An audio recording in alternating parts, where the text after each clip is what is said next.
Coming in at number 10, we have Japan's Unit 731. Today we look at Japan as the land of anime and Hello Kitty. They seem like such a nice, polite group of people that never want to do any harm to anyone. But remember, before they were the land of samurai and warfare, and during World War II they were aligned with the Nazis. The PR campaign that went on over there was amazing. And during World War II there was one of the most horrific units ever, which was known as Unit 731. They performed some of the most brutal experiments on people known to man. They were mostly performed on Chinese people, as they would invade Chinese villages while they destroyed and murdered everyone. They would take fleas that were infected with horrible diseases and they would let them loose on people. They would go in and infect people with cholera and other horrible diseases to see how they would spread. They wanted to test how much pressure the human body could take, so they would take Chinese prisoners and they would put them into a pressurized tank, and they would keep increasing the pressure until their eyes exploded in their head. And that is just some of the horrible things that happened. Coming in at number 9, we have Bringing Back the Dead. Now, this next experiment wasn't performed on humans, but at the end they said it would work on humans, which is absolutely insane. There was a study done in California that wanted to see if you could take a dead organ and implant it into a person and have that person live. This should be impossible because once an organ is dead, the cells will no longer function. Well, turns out that's not true.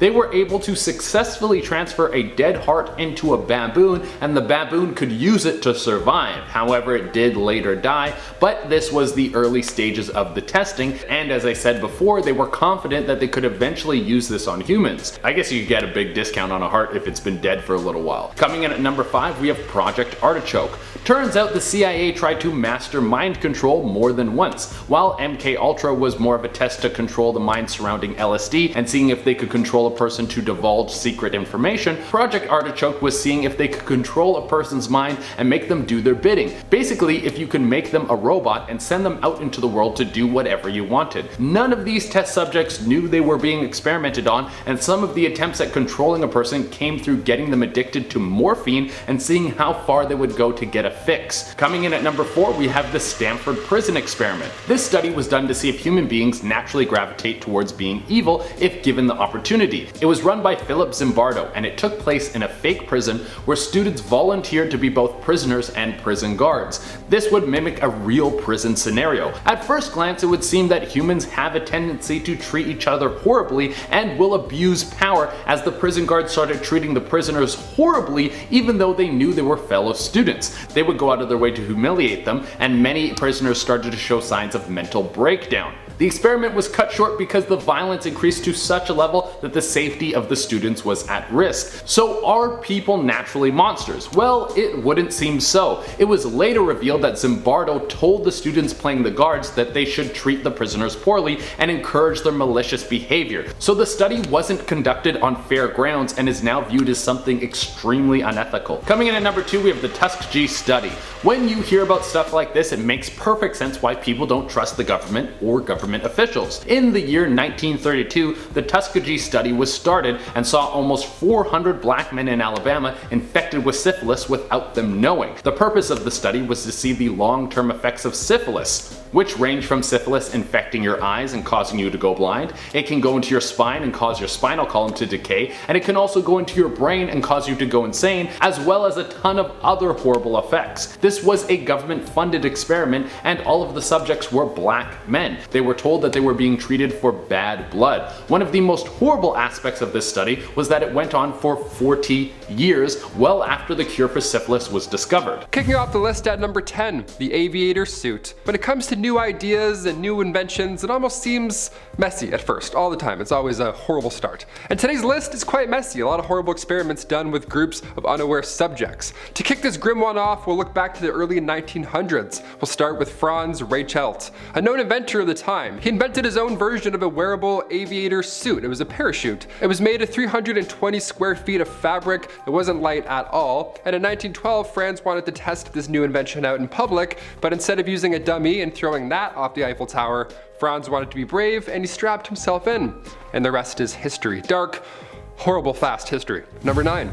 The Hoffling Hospital Experiment. This experiment happened all the way back in 1966, so a bit more recent, in a time where the rules of psychological experiments, well, didn't really exist, really. I was gonna say they were kind of loose, but no, they were not really a thing at all. Because of this, the nurses that were all part of this experiment had no idea that they were participants, which nowadays is totally illegal, very illegal. The night nurse would receive a phone call during the shift, and on the other end would be Dr. Smith, who's actually the researcher in this scenario. He would ask the nurses to check the medical cabinet to see if they had a drug called Astrotin, which was actually a drug that was made up for this experiment, and it was actually just a placebo, so don't worry too much. The Astrogen would clearly state the maximum dosage of 10 milligrams, but Dr. Smith would ask the nurses to administer 20 milligrams. They were told that the doctor was in a hurry and he would sign the papers later and all that jazz. This just had to get done that night. This had to be delivered to the patient ASAP. If the nurse decided to give the patient the drug, they would be breaking 3 rules. They're not allowed to accept instructions over the phone, the dose was double the maximum limit stated on the box, and the medicine itself was unauthorized. Big 2. And it was not on the ward stock list, so it shouldn't be used in the hospital in the first place. Big 3 red flags right there. Out of the 22 unknowing nurse participants, 21 of them went to administer this.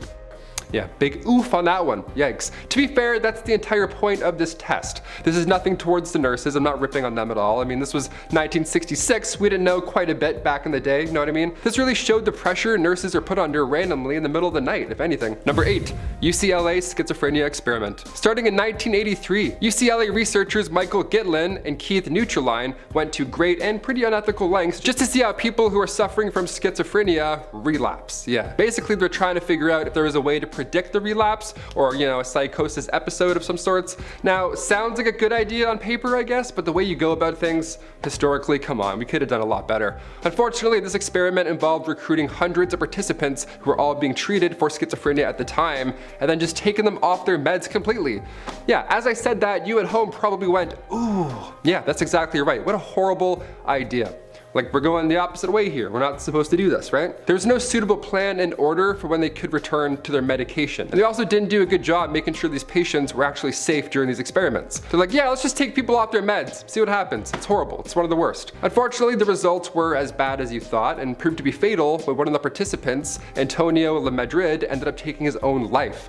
Again, not sure what we expected here in this sense. An article from 1994 also said the doctors failed to get proper consent from the patients as well. Just a cherry on top of this horrible experiment. Just when you thought it couldn't get worse. There you go. Number 7, psychic driving. British psychiatrist Donald Ewan Cameron is to blame for this one. Remember that name. Don't listen to anything he says. He created the psychic driving concept that the CIA found interesting, to say the least. Basically, psychic driving was a procedure that subjects patients to a continuous, repeated audio loop of something that's intended to change their behavior. Just the same line or the same whatever over and over thousands of times. And through the course of their treatment, they would also be paralyzed while being exposed to the loop message. Yeah, the worst thing ever, right? So the CIA heard about this and started sending money to fund Cameron's experiments, but he actually didn't know it was coming from the CIA because they used a fake name. Classic CIA. Cameron would subject patients to paralytics and electroconvulsive therapy, stronger than usual as well, just to make things worse, just at a horrible limit. The experiments were mostly conducted on patients who entered the institute for more common problems like anxiety disorders or postpartum depression, and they ended up leaving with permanent effects from his actions. These included things like amnesia, being unable to speak, some people forgot their parents' names and thought that the interrogators were actually their real parents. Just horrible things, their minds were just so confused. Brutal stuff. Number 6, go pills. Here in Toronto, we have go trains, go buses, but not go pills. Not yet. Hopefully not ever, actually. Yeah, move over 5-hour energy, we got some competition on the horizon.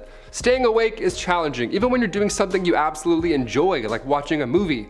You'll still fall asleep. It just happens, we're human. My dad fell asleep in a theater once in the moving chairs. I couldn't believe it. Guy's 3D glasses were falling off of his face. I was in shock. But he works a lot. He works crazy hours, he's older. That's where go pills were supposed to come in handy. Workers who have these long shifts and work late hours to pay the bills. This pill was supposed to keep you up for 40 hours straight. So a bit much, I'd say. The US Defense Advanced Research Project Agency, or DARPA, which is much less air coming out of my mouth, is currently funding this pill. But what if it's mistreated? I can't even begin to imagine the negative effects something like this could have on people.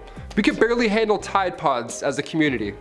You know what I mean? It's kind of a bad idea, I vote. Number 5, The Milgram Experiment. When learning about our past in further detail, like the Trinity test for example, and how that led to Hiroshima and Nagasaki, it's important to understand why these things happened and why these people did this, or more so how people are influenced into doing these horrible things historically, especially in large numbers. So the Milgram Experiment was put in place to get an idea. How far will people go when it comes to obeying instructions, specifically if it involves a third party being hurt? Well, Stanley Milgram, Yale psychologist, created this test. There's 3 important roles for this one. You need the teacher, the experimenter, and the learner. The learner is disguised as the main test subject, but really, they're actually in on the whole thing. The real subject is over here. The teacher, the one administering pain to the test subjects. So they're told by this higher figure, whoever, to keep upping the pain every time they get a question wrong. They're like the rule maker. So the real test here is to see how far humans will go when hurting others under direct authority. It's important to note that the subject also isn't actually getting shocked at all. Again, they're in on it. They play it up. They play it up more and more just to see what's going on. These tests were underway in 1961 in a basement at Yale University. In college, I did improv. That's wild. That's a wild after-school curricular activity. Number 4, Unit 731. The Imperial Japanese Army's Unit 731 conducted some pretty horrible experiments during World War II that certainly are going to shock anyone who learns about them. This is wild. This definitely belongs on this list. The experiments were meant to be done as a way to prepare for biological warfare, but the process was horrible and extremely inhumane, as are most of these things. Different medical schools and universities all provided doctors and other research staff to help conduct these experiments. Big group effort, nice, way to go guys. They used both prisoners and civilians as test subjects. There were a bunch of different experiments that were conducted during this time, some of which involved injecting them with pathogens like cholera or anthrax, or operations with just no anesthesia, just weapon testing, all painful stuff, really the worst of the worst. Number 3, MK Ultra. We have to include a mind control project. Do you believe in mind control? Some claim they're born with it, like an X-Men, so if that's you, you know where to meet. MK Ultra, where do I start? Okay, it was originally a secret CIA project that lasted from 1953 to 1973, where they ran hundreds of experiments to US citizens. They gave them hallucinogens in an attempt to crack mind control, or sorry, as they called it, information gathering. Yeah, it's like what Apple says. Oh, we're just gathering information. Yeah, okay. In the 50s and 60s, around the Cold War, the United States believed that the Soviets, Chinese, and or North Korean agents were all using mind control in the war. That was their best explanation towards these brainwashed prisoners of war in Korea at the time. Yeah, it's gotta be brainwashing, nothing else, right? Horrible tests were being conducted in universities, hospitals, and again, in prisons. The happenings of these projects weren't fully known to the public until years after it ended. It was a huge, horrible secret. The agency destroyed most MK documents back in 1973 when it officially ended, so we think we know, when in reality we probably know little to nothing what actually occurred. And finally, coming in number 1, Facial Expressions Experiment. Yep, a wild one to close her off. The Facial Expressions Experiment. Okay, back in 1924, a psychologist with, you guessed it, the University of Minnesota, classic university stuff, he wanted to conduct an experiment to study facial expressions, right? Sounds pretty harmless so far, dare I say sounds a little silly. More specifically, he wanted to see if everyone's expressions of emotions were all the exact same. Does happiness look the same on everybody? Does sadness? What about fear or shock, disgust, anger? What about those? So he recruited some volunteers from campus and then painted the lines of their facial muscles black. And then he exposed each participant to different stimuli in order to photograph their reactions. He wanted to compare all these results side by side. The stimuli at hand was intense. This guy wanted big reactions. He included showing them adult films, he exposed them to ammonia, he made them touch reptiles, and of course horrible things that I can't talk about here on the tube of you. You know what I mean? Horrible, horrible stuff. All in the name of facial expressions.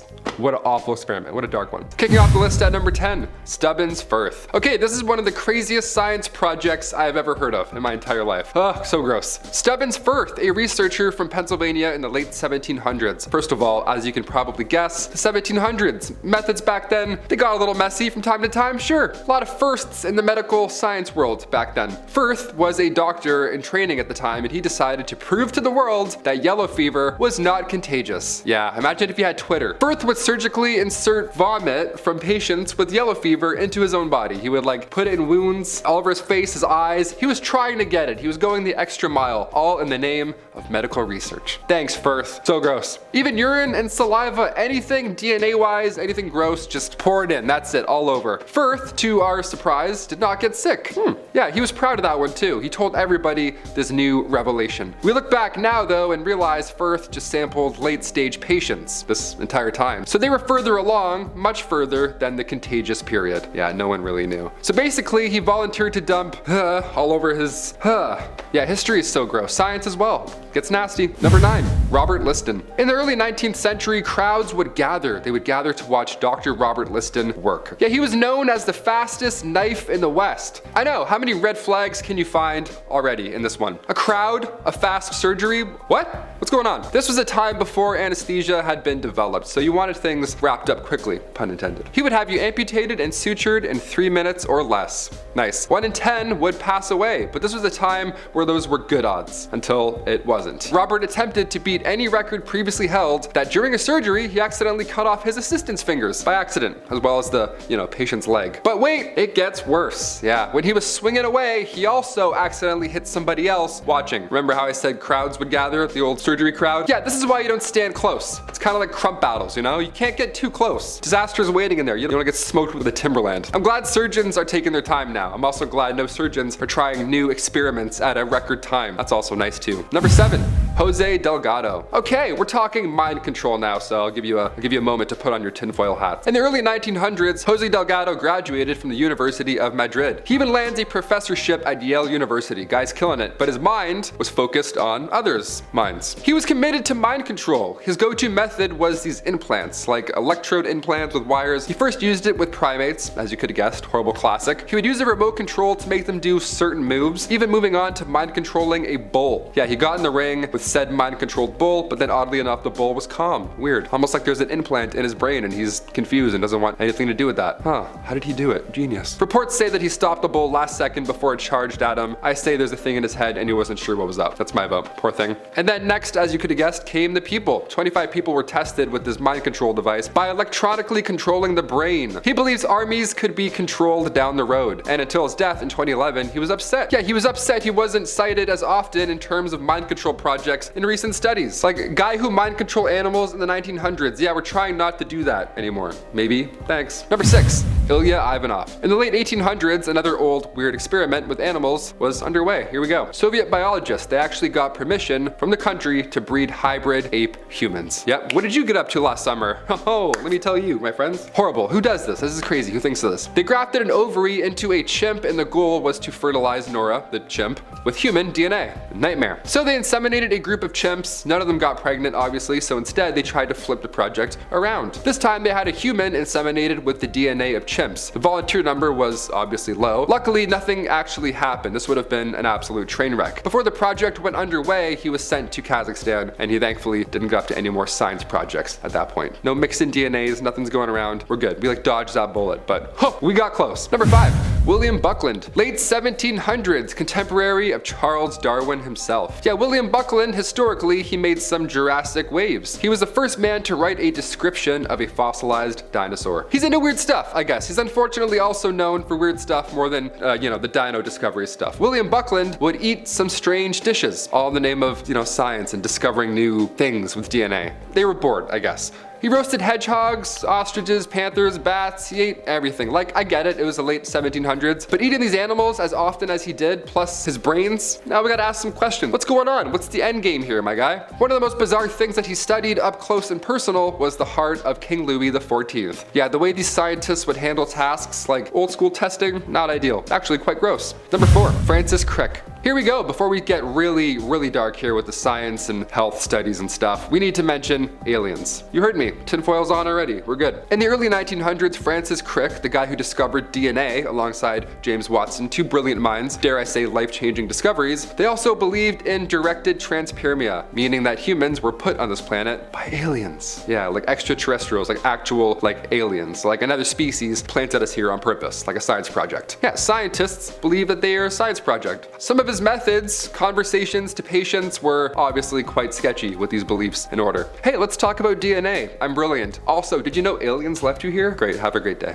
Here's your bill. It's a lot of money. It's really old. Number 3, John Bodkin Adams. He was once a general practitioner in the British community in Essex, and most of his patients were unfortunately elderly. And he treated said elderly patients with care. Now, there's obviously more. It gets dark. From 1946 to 1956, John had around 160 patients that all suspiciously died, and out of those 160, 132 of them just happened to leave valuables over for him. Yeah, he ended up dying a very rich man. What are the odds? Must have been some great care he was providing, eh? Not fishy at all. Of course, the wills were later found out to be fraudulent because, well, as per this list, it was the worst of the worst. And the worst part of all this, John was acquitted after everything. Yeah, his trial established that the doctrine of double effect, which is where a doctor giving treatment with the aim of relieving pain, may lawfully, as an unintentional result, shorten their life. So they're like, oh, it sometimes happens, so we can't punish him. Yeah, no, look at the numbers here. So out of the dozens of cases that ended horribly, Adams was only charged for 2. And he wasn't even convicted of their deaths even. He was just guilty of forging prescriptions and falsifying medical forms. He even reopened his practice. Yeah, although he was fined. He was fined only £2,000. The general public knew he had taken the lives of at least 8 people, so he didn't do much after that. But like I said, he ended up passing away rich at the age of 84. Number 2, Morris Bolber. He was once part of the Philadelphia poison ring, which, yep, already you're like, oh, number 2, we're already here. Here we go. Yeah, that was a real thing. How horrible does that sound? The Philadelphia poison ring. Okay, it was led by these 2 Italian cousins. It was led by Paul and Herman Petrillo. This was back in the 1930s. And these 2 brothers, these 2 bros, they were perfect for each other in a horrible, dark, disgusting way. Harold was the arson who knew how to make counterfeit money, and Paul ran an insurance scam out of the back of his tailor business. So already this awful duo exists, and then in comes Morris Bolber, this Jewish Russian immigrant who believed in something called La Fatura, this magical practice that Italians from South Philadelphia believed in at the time. So bad, and then in comes crazy science, medical magic, just to make it better.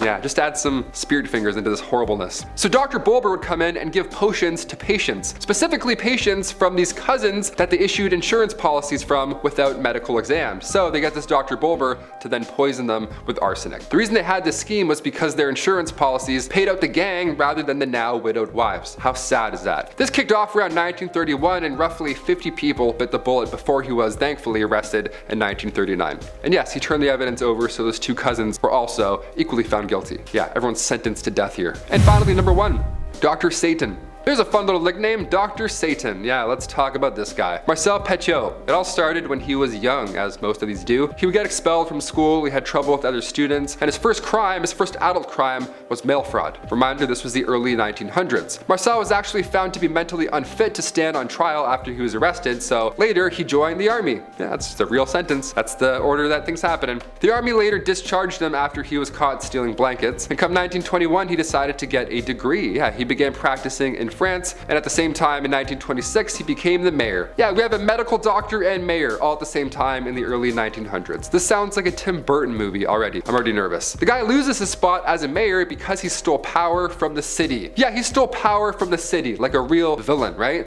And in 1933 his crimes became historically horrible. YouTube doesn't like us talking about Hitler and the Yazis, but we'll rhyme them, you know, we'll outrhyme the algorithm. This is history, we gotta talk about it. Marcel would talk to Jewish residents while World War II was unfolding, and he would lie. He would say that he's gonna assist them by injecting them with what he said was medicine, but after they'd passed away he would steal all their belongings and dispose of their bodies in the basement. It's horrible. It's perhaps one of the worst things I've ever heard of. Come 1943 he was thankfully arrested, and after the liberation of Paris he was found guilty for killing over 60 people. And in 1946 he finally met his fate via the guillotine.